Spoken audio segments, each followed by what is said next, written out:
ॐ अज्ञानतिमिरन्धस्य ज्ञानाञ्जनशलाकया चक्षुरुन्मीलितं येन तस्मै श्रीगुरुवे नमः। श्रीचैतन्यमनोभीष्टं स्थापितं येन भूतले स्वयं रूप कदा मायं ददाति स्वपदान्तिकम्। वन्देऽहं श्रीगुरुन् श्रीयुतापदकमलम् श्रीगुरुन् वैष्णवंश्च श्रीरूपं साग्रजातं सहगणा रघुनाथान्वितं तं सजीवं साद्वैतं स्वावधूतं परिजनासाहितं कृष्ण चैतन्यदेवं श्रीराधा कृष्णपादान् सहगणा ललिता श्रीविशाखान्वितंश्च हे कृष्णा करुणा सिन्धो दीनबन्धो जगत्पते गोपेश गोपिका कान्त राधाकान्त नमोऽस्तुते तप्त काञ्चन गौराङ्गी राधे वृन्दावनेश्वरी वृषभानुश्रुते देवी प्रणमामि हरिप्रिये वाञ्छकल्पतरुभ्यश्च कृपा सिन्धुभ्येव च पतितानं पावनेभ्यो वैष्णवेभ्यो नमो नमः। जय श्री कृष्ण चैतन्य प्रभु नित्यानंद श्री अद्वैत गदाधर श्रीवासादि गौरभक्तवृंद। हरे कृष्णा कृष्ण कृष्ण हरे हरे हरे राम राम राम हरे हरे। हरे Krishna. Jai, thank you very much. Haribol. So, a reading from the second canto, chapter 2, text 33. Is that correct? Yes, Prabhu. 33. The Lord in the heart. Bit of a hectic day today, so there wasn't much time for preparation. And I just looked at your verse at the last minute. Sorry about that.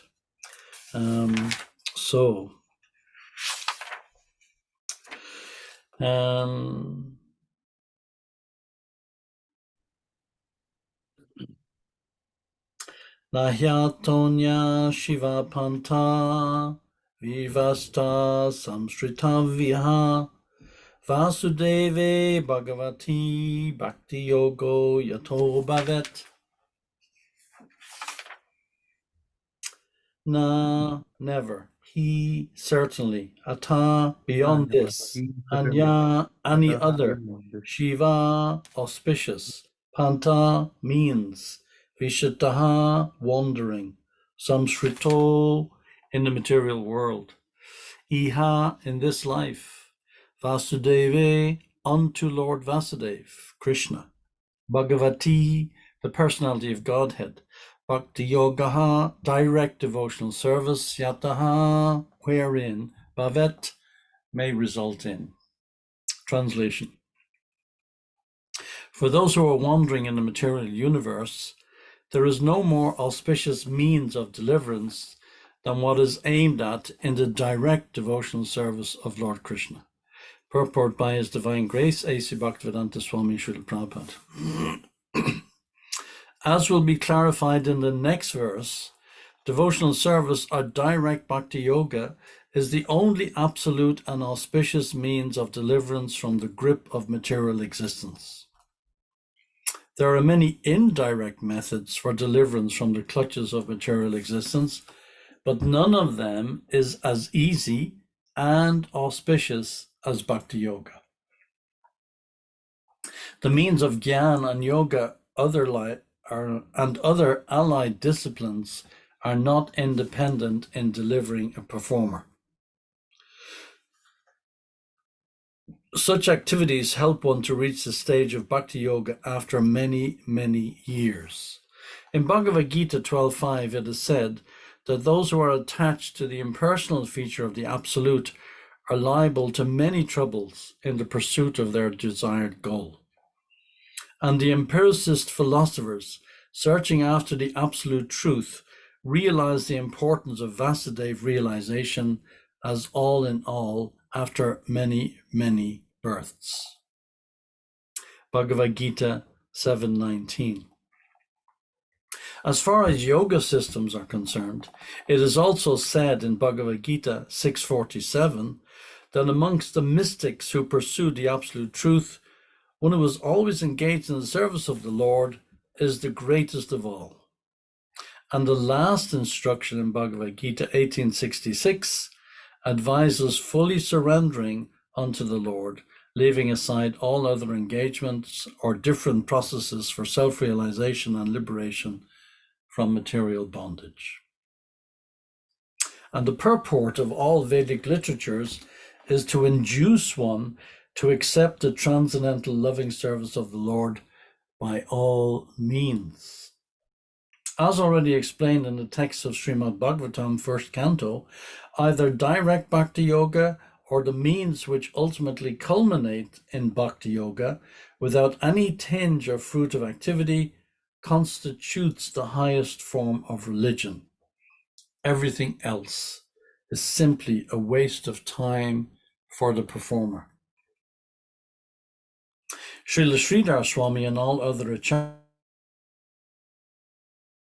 that Bhakti Yoga is not only easy, simple, natural, and free from trouble, but is the only source of happiness for the human being. Wow.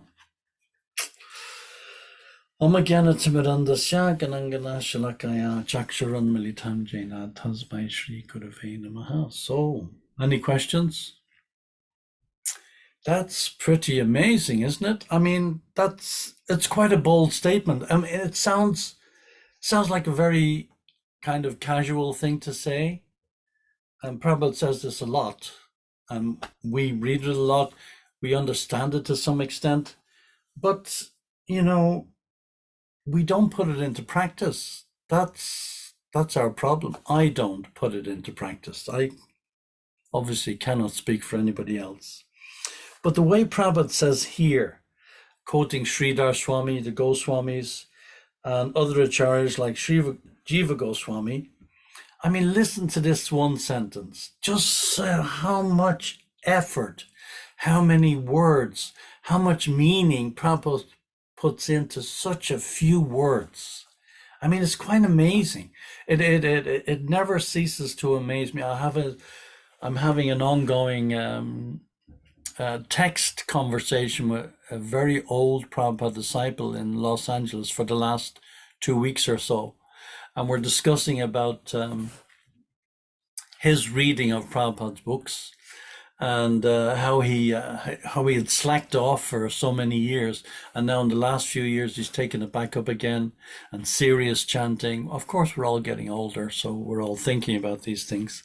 But he also said the same thing to me the other day, how, you know, Prabhupada has invested so much knowledge in one sentence. That's why we also always quote in the Bhagavad Gita introduction, how Prabhupada says we should scrutinizingly study his books. And you know, when we get lonely, we become despairing, things are not going well in our life, we have problems, we have different relationships in family and society, and things collapse or things just fall apart. You know, you pick up any one of these books, any one, at any point in time. In my case, I can say for a fact, whatever problems I have going on in my life, and there are many, whenever I pick up a book at random, I just pick one of the books off my bookshelf, and whenever I open it, it just opens through the super soul at that point where, wow, yes, this is for me. That's for this point in time. This is hitting home. And if we get into that habit of just, you know, it's like the I Ching, you know, the I Ching, that Chinese way of doing And of course, it's all coming from the Vedas. But it's like the Jyotish of China. So many devotees are really, really good at that. But the I Ching is nothing. None of these Jyotish they're nothing compared to the Bhagavatam, because the Bhagavatam is acting through the via medium of the super soul, and it's guiding us at every point in time. But it's like Prabhupada gives lectures and talks. Prabhupada gives the example. It's like when you're tuning your radio, and you tune your radio, and it's not quite on the right modulation for that particular channel, and then you just fine tune it, and then bing, it comes in very clear. Prabhupada said when we're off the signal, then we can't hear the super soul. But Krishna is guiding us at every moment in time. But we have to believe it. We actually have to believe it, and not just theoretically read about it in the book. We actually have to believe it and put it into practice. And here, Prabhupada is saying this beautiful sentence. Jiva Goswami, the other acharyas, Sridhar Swami, the commentator on Bhagavatam, that Prabhupada dedicated the Bhagavatam to, agree that Bhakti Yoga is not only easy, simple, natural, and free from trouble, but it is the only source of happiness for the human being. Wow. I mean, that just that sentence in itself, the only source of happiness for the human being. So, but we will try. Now we're coming up to this big Christian feast where everybody. I was in town the other day. I dropped my daughter at Heathrow Airport in London. I went to London yesterday, and I mean, it's chaos. It's chaos. She was flying to Kenya for a break from the holidays. They're all in Mombasa. I had a video call with them this morning. They're all in Diani, my sons, and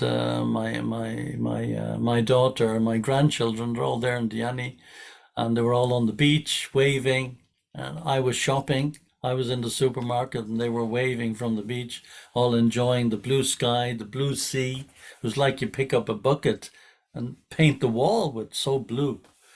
But contrast that with our lives here. But it's chaos. You go into town. I was in town the other day. It's absolute chaos. People are like little ants running all over the place, eking out, the last, squeezing the last bit of enjoyment from their, but there isn't any. Here is written, Bhakti Yoga is not only easy, simple, natural, and free from trouble, but it's the only source of happiness for the human being. The only source of happiness. And of course, the devotees were in town also, trying to stop people and give them a book to stop them from their, all their so-called enjoyment of going to the butcher and buying their turkey and their this and their that and the other.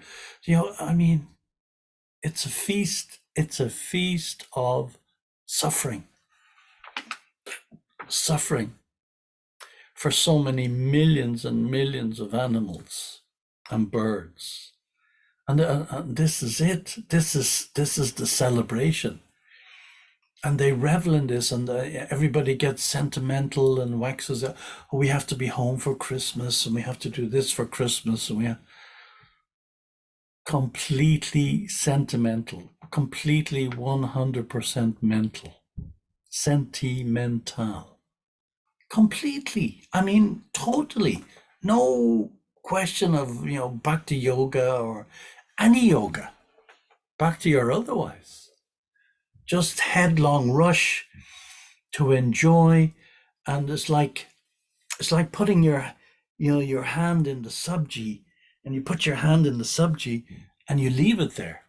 and you try to squeeze with your fingers and your thumb. You try to squeeze the mater paneer. You can squeeze it all you want, but if you don't put it in your mouth, there's nothing. Nothing will happen. And this is what we're doing.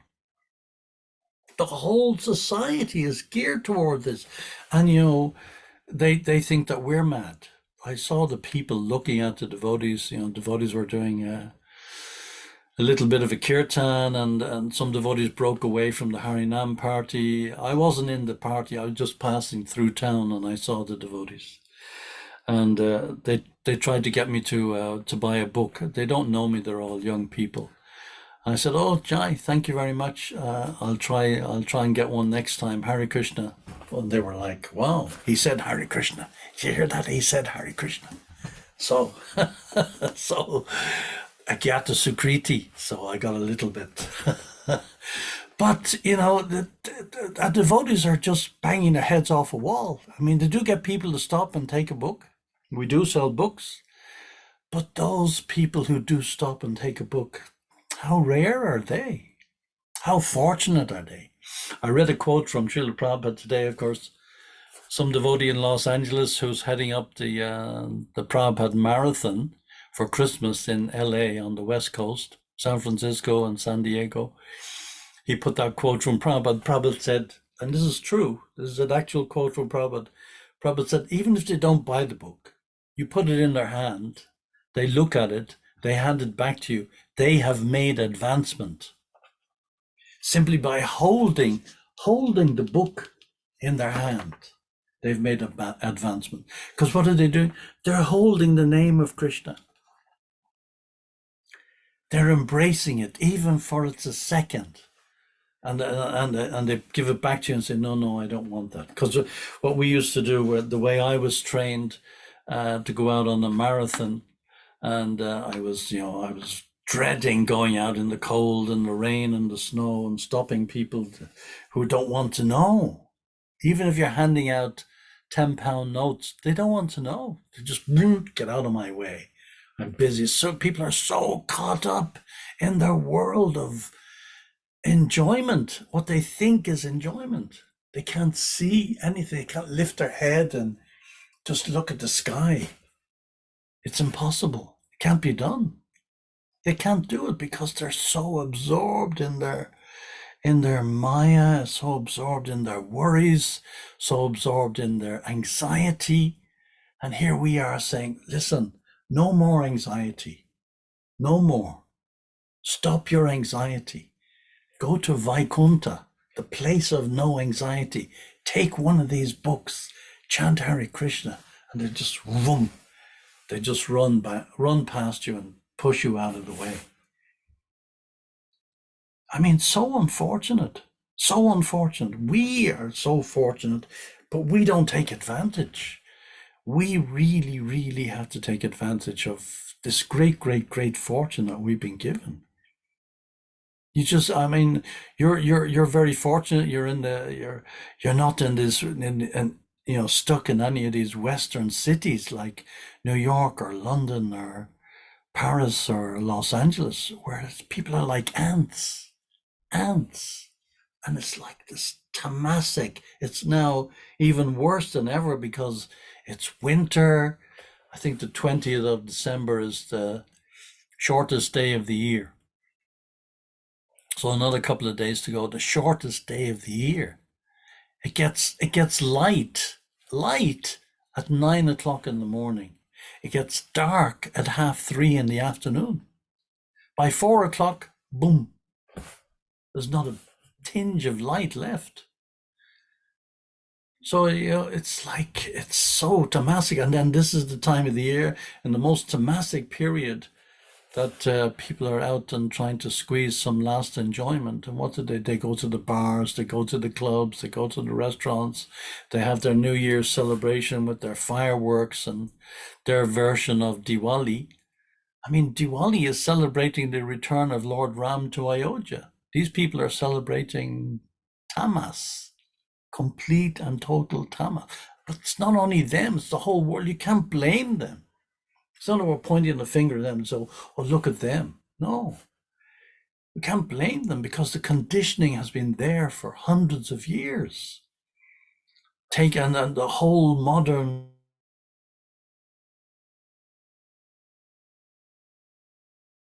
is designed to just take people away from the rural area, take people out of the village and attract them by these mega cities with 10, 20, 30, 40, 50 million people, all stuck in one place, all trying to enjoy.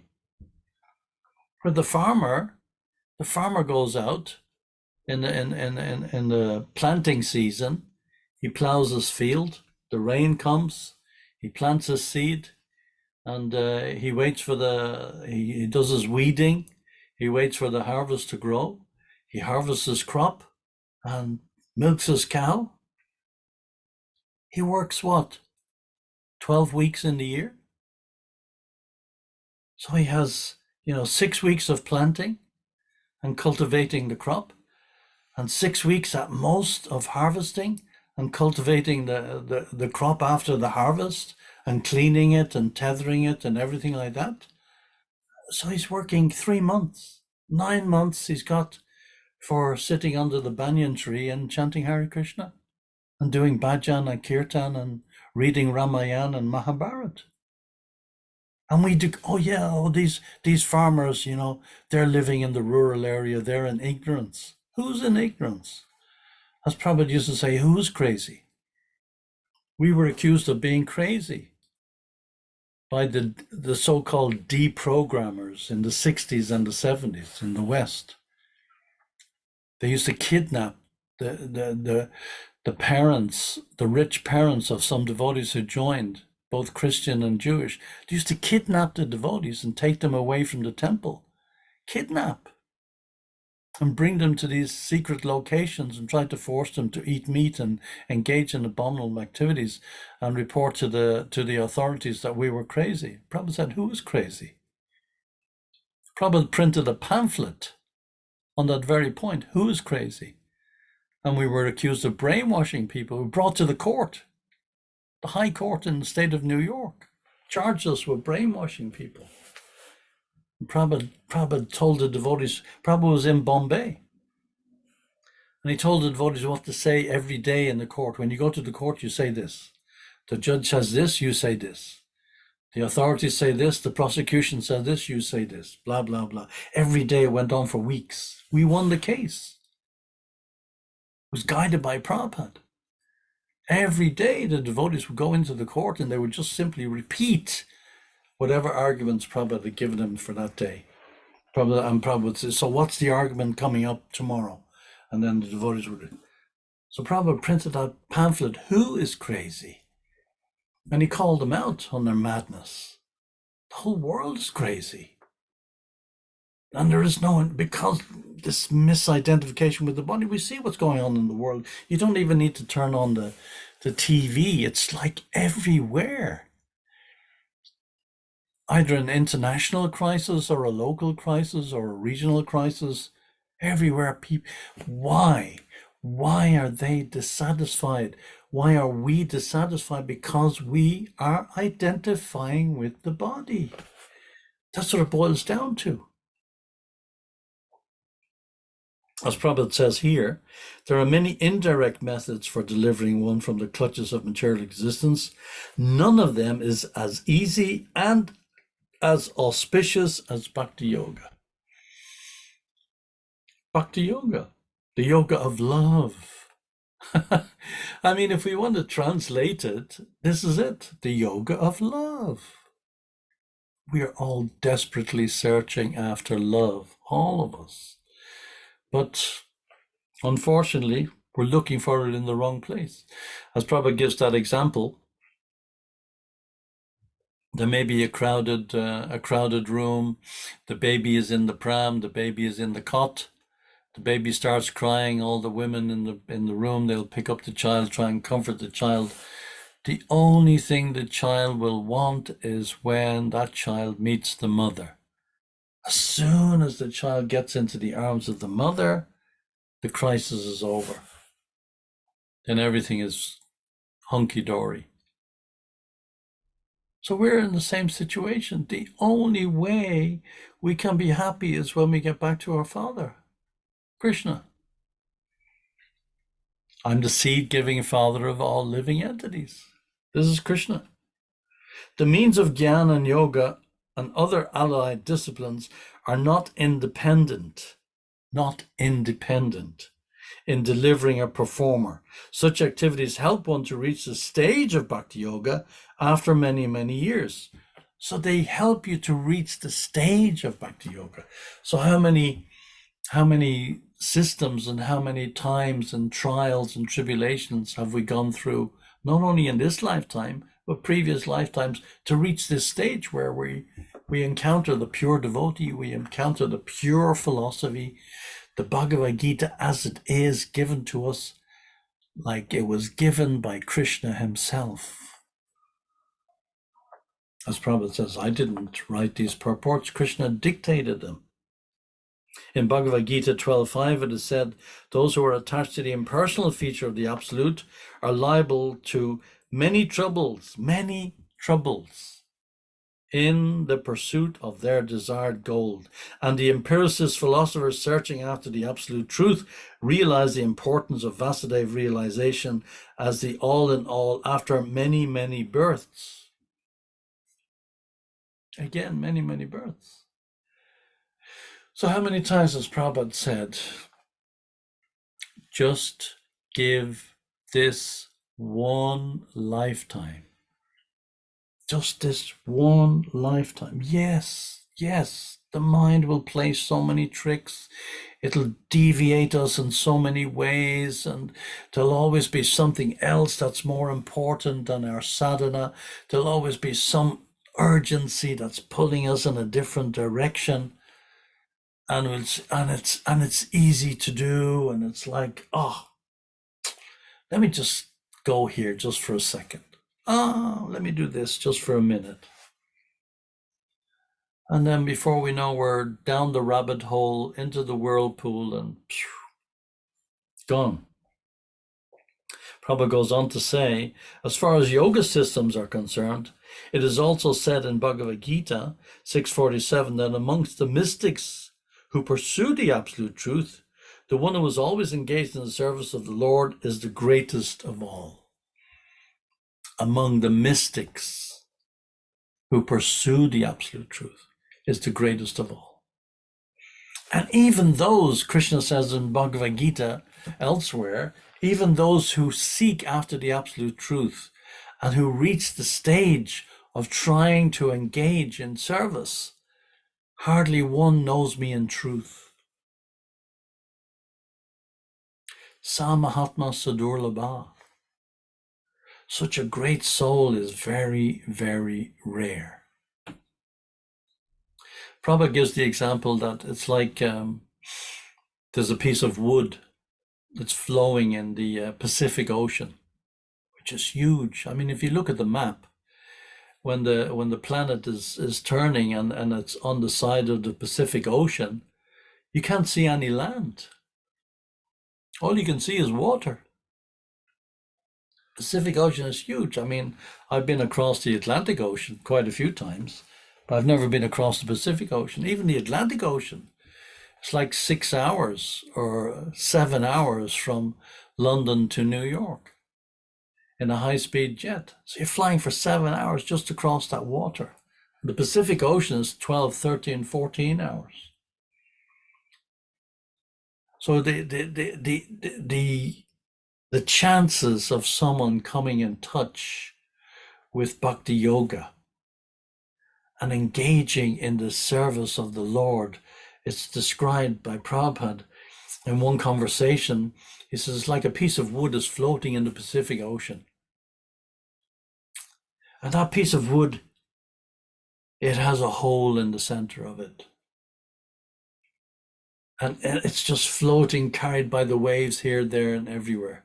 Miles, thousands of miles from any shore.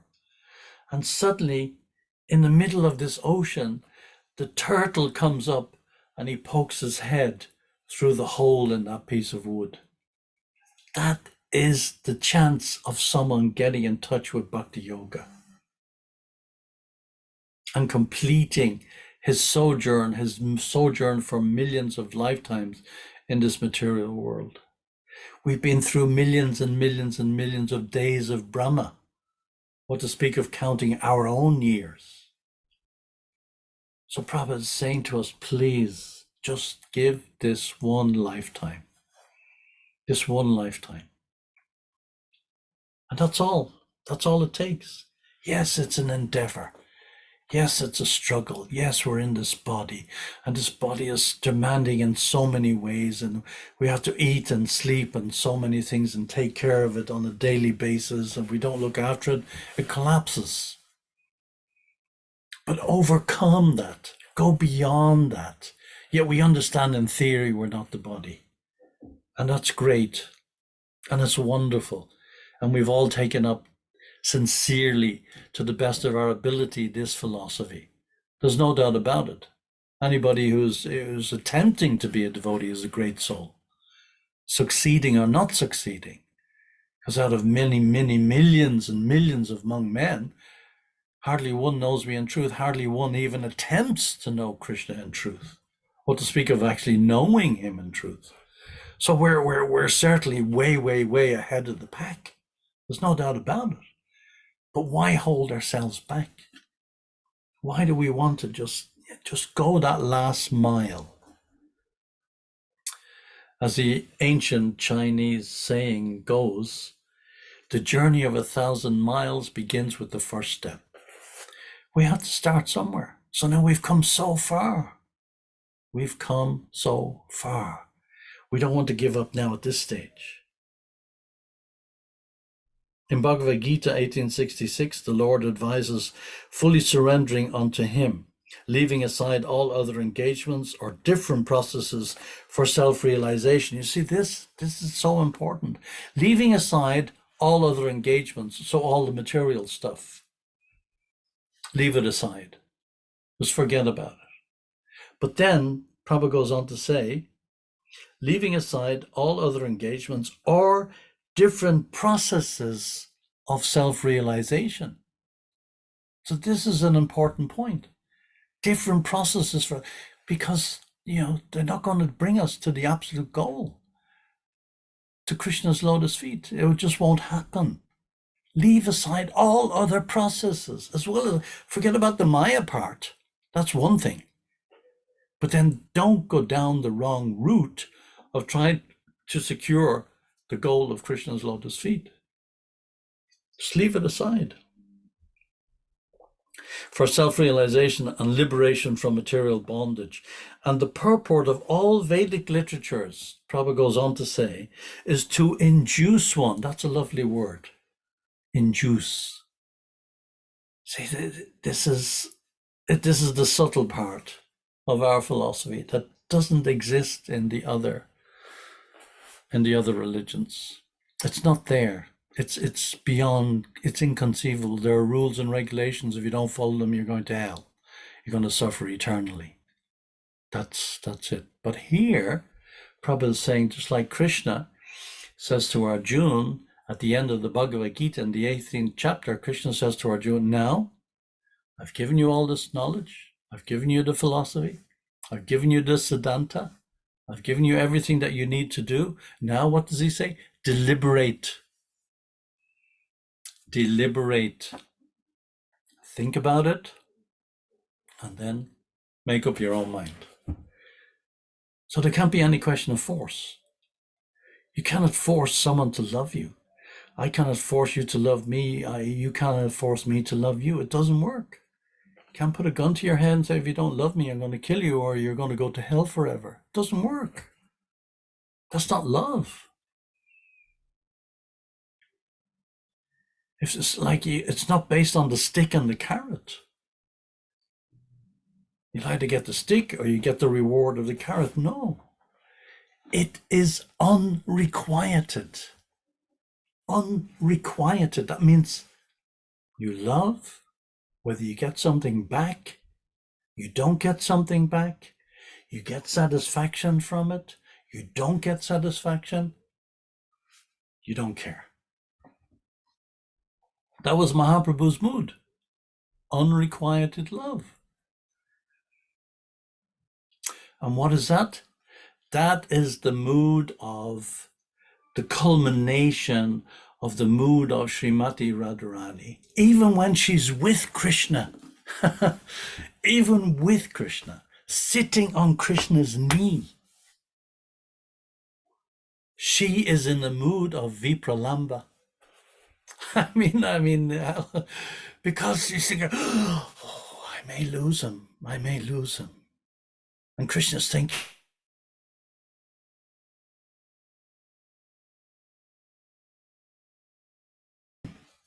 and Krishna is just reciprocating with that. It's inconceivable to him. Inconceivable to the Supreme Personality of Godhead. Inconceivable. How on earth is Srimati Radharani engaging in this degree of service to this extent?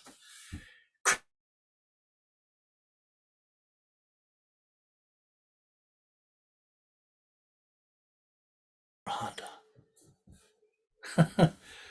This is our mood. This is our service. This is our job. This is our reciprocation. Gopi Bharta Kamalayur Das Anu Das Anu Das. So do we believe it? Or is it just like a shloka in a book? No, this is us. This is the real deal. This is where we're at. This is what we're after. This was Mahaprabhu's mood. We are in Mahaprabhu's line. Jai Shri Krishna Chaitanya Prabhu Nityananda Shri Advaita Gadadhar Shri Vasadi Gaura Bhakta Vrinda. So, do we want this, or do we want something else? Do we want to go for the real deal, or do we just want to scratch at the surface, as Prabhupada says, lick the bottle of honey from the outside? Is that what we want to do? There's no nectar there. There's no nectar. Bhakti Rasamrita Sindhu. The nectar of devotion. We've all read the book. We've all been around this philosophy for years, in some cases for decades. Now it's really time to get serious. It really is. Don't just go down the route of rules and regulations and rituals, and yes, they're all there. They're all there, and they're there for a reason, they're there for a purpose, and must be followed. But there's more. What is the goal? What is the objective of the rules and regulations and the rituals? And the mantras, tantras, yantras, and pantras, whatever it is we're doing with our life. So just dive in. It is an ocean of devotion. So we should be like that turtle. Poke your head up, bang, wow. Go through the hole in the piece of wood. Yes, I finally made it. What's the chances of winning that lottery? And we're already there. We've already won the lottery. We're the winner. Go for it. Keep it. Hold it. Don't let go. No matter what. As Prabhupada says here, as already explained in the text of Srimad Bhagavatam, first canto, which we just completed, first chapter, either direct bhakti yoga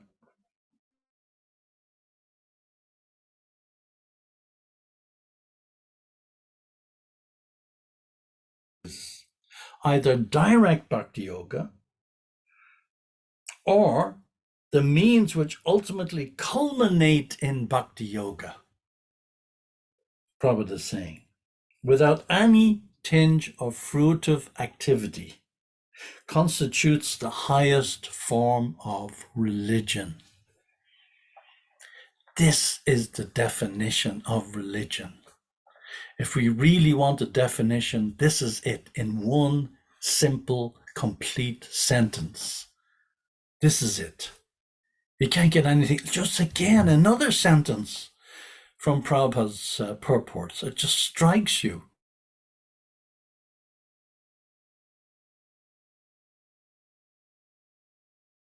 Prabhupada's heavy. Heavy with what? Heavy with knowledge. Heavy with knowledge. Prabhupada's coming from the spiritual world. This is not some scratching surface kind of philosophy. This is the real deal. And we are a part of this. We should count our blessings, count our lucky stars. So Prabhupada goes on to say, everything else is simply a waste of time for the performer. Listen to that. After describing what is religion, the highest form of religion, Prabhupada goes on to say, in case there was some doubt, or in case you didn't hear the first part of what Prabhupada said, Prabhupada goes on to say, everything else is simply a waste of time for the performer. Wow. Everything. That's pretty, that's pretty deep. That is really deep stuff. And then I just quoted that earlier. Srila Sridhar Swami and all the other acharyas like Jiva Goswami agree that Bhakti Yoga is not only easy, simple, natural, and free from trouble, but it is the only source of happiness for the human being. I mean, this is like fantastic stuff. This is the real deal. This is the real deal. I'm going to stop there because it's the last class before the end of the year, or whatever the year is in this crazy Western society. They don't have any concept of time. They've no concept of place. They've no concept of being. There is no concept of identity. It's like lumps of atoms just floating in the stratosphere. They don't even know which planet they're on. Are there any questions or comments? I know it's quite a few minutes yet before we finish, but if there are any questions or comments, I'd appreciate it, because I have no more to say. Jai. Thank you very much. Hare Krishna.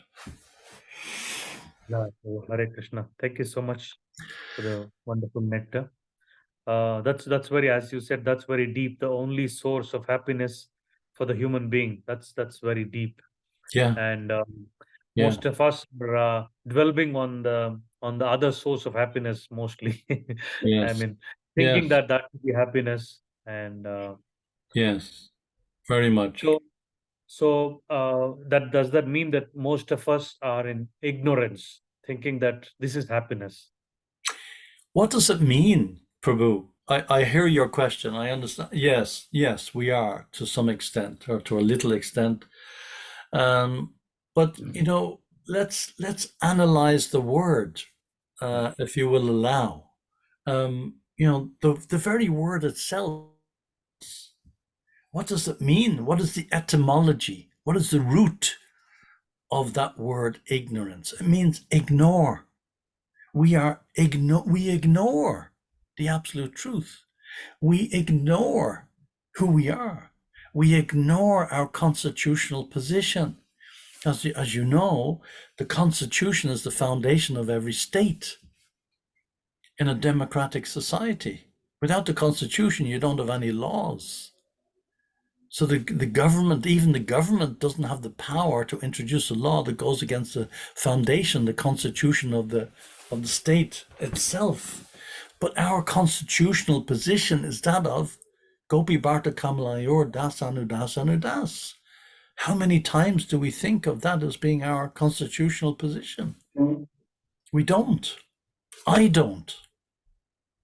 We think, oh yes, I'm Irish, I'm Indian, I'm Jewish, I'm Christian, I'm Hindu, I'm black, I'm white, I'm this, I'm that, or the other. But do we think Gopi Bharta Kamalayor Das Anudas Anudas? This is the way Mahaprabhu is thinking. And if we read, Chaitanya Charitamrita, and we read the last years of Mahaprabhu's Leela, I mean, it is like mind-blowing. And he's coming in the mood of a devotee. Mahaprabhu is not appearing as Krishna, although we all know he is, but he's appearing in the mood of, this is the mood of a devotee. And, Ignorance. We ignore. It's there. It's there for all to see. And when we finally take some recognition of the philosophy, or we start to take it on board, it's there, but we ignore it. Even before getting involved in Krishna consciousness, before taking Diksha, or before getting into the philosophy from the perspective of the Madhava Gaudiya Sampradaya, before we came to Krishna consciousness, there was some inkling that there's something there that we didn't quite know. So then reaching the philosophy, having it explained to us by the devotees, having it explained to us by the guru, reading the books, then immediately we can see, oh yeah, wow, this is the real deal. But still, we ignore it. Ignore it. And we forget. That's why we have to remember. We have to remember. Again, become a member. See the way the etymology of all the languages, English is a gross, and compare it with Sanskrit or any of the Indian languages, which are rooted in bhakti and rooted in the philosophy of Bhagavad Gita and Srimad Bhagavatam. English is completely, it's another thing entirely, the language of the Malechas. But still, there is this hint, there's always this tinge of something, the root meaning that is there. And when we explore and we just stand back for a second and we look at the words that we use on an everyday basis, we see, oh yeah, right, remember. Amen. Again, become a member. Don't get ourselves involved in ignorance. Just don't allow it to enter into our consciousness, our thoughts, what to speak of our actions. Because again, it can't be forced. It has to be of its own volition. It has to be of its own cognizance, and it has to be something that is realized. The science of self-realization, the journey of self-discovery. When we get into the journey of self-discovery, the science of self-realization, then it's like, it's automatic. You say, yeah, of course. How could I have been thinking otherwise? We don't want to be like, when we go to the crematorium and then we're all self-realized because, we know this is me. It's only a question of time. We'll kind of realize it, and then we leave, and then the next day it's all forgotten about. Go home, take a shower, and then bang, where was I? Oh yeah, all right, okay.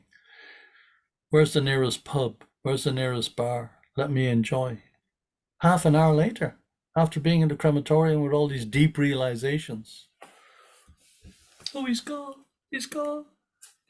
Where is he gone? Who's the he who's gone? Is this the he? The soul cannot be burnt. So what are we burning in the crematorium?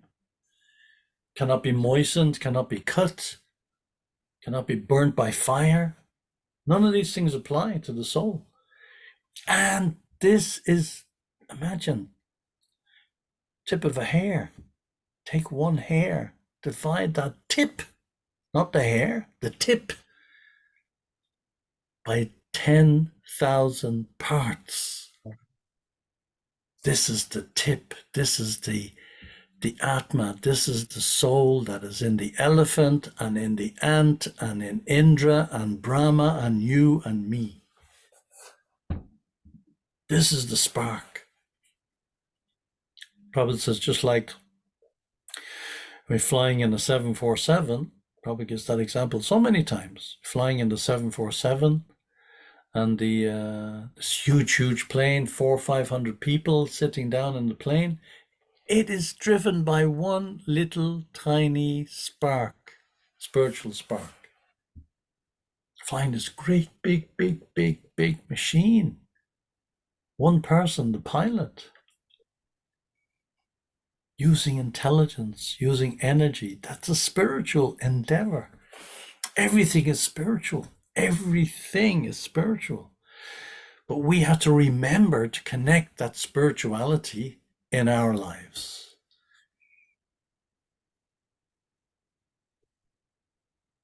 And as soon as we forget, the very second we forget, the anxiety is back. Boom. Immediately. You think Srimati Radharani or Lord Chaitanya doesn't have anxiety? Of course they do. Radharani is in constant anxiety. How to please Krishna. How to please Krishna. Mahaprabhu was crawling through the walls on the beach, trying to get out to find Srimati Radharani. Swarup Damodar had to lock him up. He finally managed to sneak out and crawl through the wall. It completely tore his skin, tore the skin off his face, tore his skin off his hands and nails and fingers. Ran down to the beach like a madman, thinking that this is the Yamuna. A madman. Completely insane. Fell into the ocean. The fisherman caught him in his net and he touched the body of Mahaprabhu. It was just a lump. A lump. All the limbs disappeared like a turtle. Just, and the fisherman went crazy. A simple fisherman. He went mad. And when Swarup Damodar saw him on the beach and the way he was running around like a madman, chanting the names of the Lord, then he knew, oh, Mahaprabhu must be nearby. Because he couldn't get any sense out of the fisherman. He had gone crazy. But, Radha is in the same mood. It's just talking. We know that conversation she had with the bumblebee. Thinking the bumblebee is the spy. She chastised the bumblebee, then regretted the fact that she chastised the bumblebee. Oh, maybe he's now gone to Krishna and he's revealing my story. She's running after the bumblebee. Where is he? And then to apologize to a bee. This is inconceivable. And this is us. We lose ourselves in the whole mood of bhakti. We lose ourselves in the mood of devotion. So the anxiety is centered around Krishna.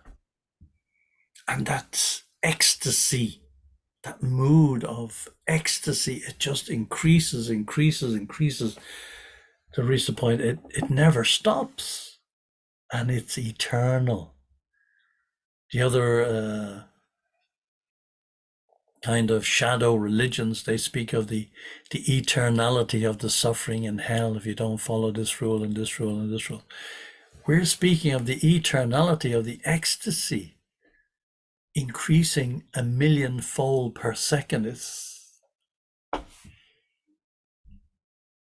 This is us. This is what awaits us. We just have to give this one lifetime. It's just a blip, like a millisecond on the clock of the universe. A millisecond. It's like it's inconceivable, but for us, very much conceivable. Just take advantage. Prabhupada's handed everything on a plate. He's given it to us. Just take it. Enjoy it. Relish it. Engage in this ocean of devotion where there's no commotion and only promotion. We just have to just do it. Thank you very much.